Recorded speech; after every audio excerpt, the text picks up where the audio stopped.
Shalom, selamat pagi Bapak, Ibu, Saudara, serta rekan-rekan yang saya kasihi di dalam Tuhan Yesus Kristus. Kembali pada pagi hari ini, kita boleh kembali berjumpa melalui program Motivasi Pagi. Pada pagi hari ini kita akan bersama-sama merenungkan firman Tuhan di dalam tema orang kepercayaan Tuhan. Bapak, Ibu, Saudara terkasih, menjadi kepercayaan seseorang yang penting merupakan suatu kebanggaan buat setiap kita, apalagi orang kepercayaan Tuhan. Bukan sekedar suatu kebanggaan, tetapi kehormatan yang luar biasa bagi kita semua yang dapat menjadi kepercayaan Tuhan. Melalui firman Tuhan dalam 1 Korintus 4 ayat 1 dan 2 yang berbunyi demikian. Demikianlah hendaknya orang memandang kami sebagai hamba-hamba Kristus yang kepadanya dipercayakan rahasia Allah, yang akhirnya dituntut dari pelayan-pelayan yang demikian ialah bahwa mereka ternyata dapat dipercayai. Bapak, Ibu, Saudara terkasih, penulis kitab Korintus adalah Rasul Paulus. Sebelum menjadi Rasul Tuhan, dahulu ia adalah seorang penganiaya jemaat Tuhan. Tetapi Tuhan memilih dia sebagai Rasul dan mengubah hidup Paulus.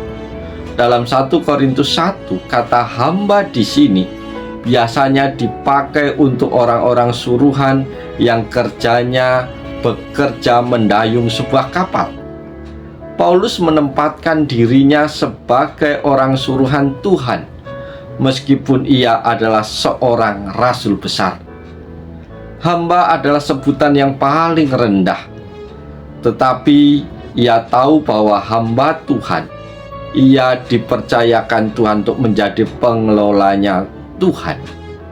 Seperti kita tahu, yang namanya seorang pengelola adalah seseorang yang hanya mengelola saja, tetapi bukan pemilik. Pemilik segala yang ada dan yang kita miliki adalah Tuhan. Tuhan menginginkan agar setiap kita bisa mengelola segala yang dipercayakan kepada kita dengan baik.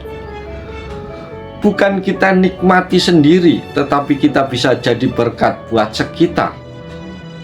Orang kepercayaan Tuhan mengatur segala kepunyaan Tuhan kepada setiap kita untuk kita kelola.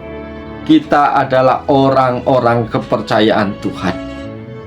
Melalui 1 Korintus 4 ayat 1 dan 2 ada beberapa kriteria orang-orang kepercayaan Tuhan.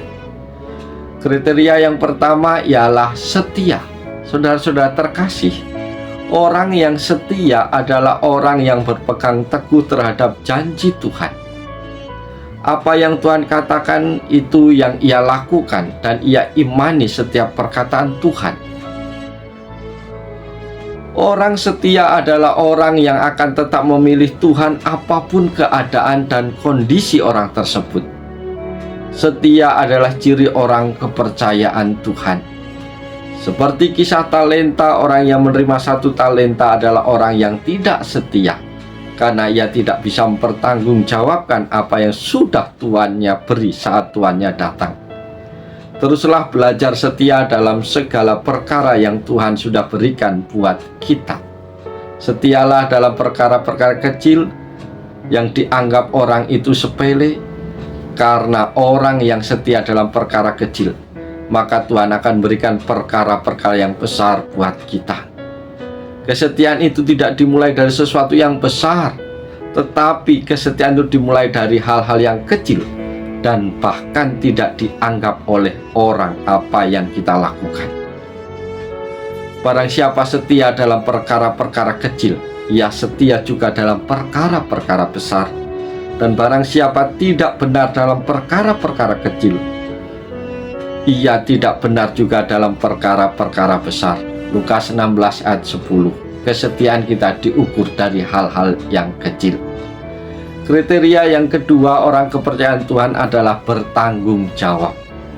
Setia bukan berarti kita melakukan dengan asal-asalan, tetapi kita dikatakan setia jika kita mengerjakan segala sesuatu dengan tanggung jawab. Kerjakan segala sesuatu yang Tuhan beri dan Tuhan percayakan buat kita dengan penuh tanggung jawab. Jangan pernah menganggap suatu pekerjaan sepele dan tidak berguna. Lakukan hal yang dianggap orang sepele dengan penuh tanggung jawab dan sepenuh hati. Kriteria yang ketiga orang kepercayaan Tuhan adalah taat. Bapak Ibu Saudara terkasih, selain setia dan tanggung jawab, Tuhan juga menginginkan setiap kita untuk taat. Taat adalah melakukan apa yang Tuhan mau. Taatlah melakukan apa yang Roh Kudus katakan. Apa yang Roh Kudus minta, lakukanlah itu. Seperti halnya kisah Rasul Paulus, ia setia dan taat sampai ajal menjemputnya. Terkadang setiap kita melakukan ketaatan sesuai dengan keinginan kita. Kita melakukan apa yang enak buat setiap kita. Tetapi orang kepercayaan Tuhan harus taat melakukan apa yang Tuhan mau. Seperti kata Rasul Paulus, bagiku hidup adalah Kristus. Hidup kita adalah untuk melakukan setiap kehendaknya. Kita perlu merenungkan masing-masing dalam hati kita. Sudahkah kita melakukan apa yang Tuhan telah firmankan? Sudahkah kita tahu dan baca firman Tuhan? Sudahkah firman itu kita renungkan dan kita lakukan dalam hidup kita? Ketaatan bukan berbicara berapa banyak ayat firman Tuhan yang sudah kita baca tiap hari, tetapi seberapa banyak firman Tuhan yang sudah kita hidupi dan kita lakukan. Seorang hamba kepercayaan Tuhan adalah orang yang setia, bertanggung jawab, dan taat melakukan kehendak Tuhan. Saat kita sudah menjadi orang-orang kepercayaan Tuhan, maka Tuhan akan memberitahukan rahasianya kepada kita. Orang yang dapat dipercaya mendapat banyak berkat, tetapi orang yang ingin cepat menjadi kaya tidak akan luput dari hukuman. Amsal 28 ayat 20. Jadilah orang yang dapat dipercaya, bukan orang yang ingin cepat kaya. Biarlah semakin hari kita menjadi orang yang bisa dipercaya oleh Tuhan. Bapak Ibu Saudara terkasih, biarlah firman Tuhan pada pagi hari ini dapat kita mengerti, dapat kita pahami, terlebih lagi dapat kita lakukan dalam hidup kita tiap-tiap hari. Mari kita jalani seluruh kehidupan kita hari ini dengan setia, dengan penuh tanggung jawab, dan taat kepada Tuhan, sehingga hidupmu boleh memuliakan nama Tuhan. Sebab itu, selamat pagi, selamat berkarya, Tuhan Yesus menolong, Tuhan Yesus memberkati Bapak, Ibu, Saudara semua. Salam, haleluya, amin.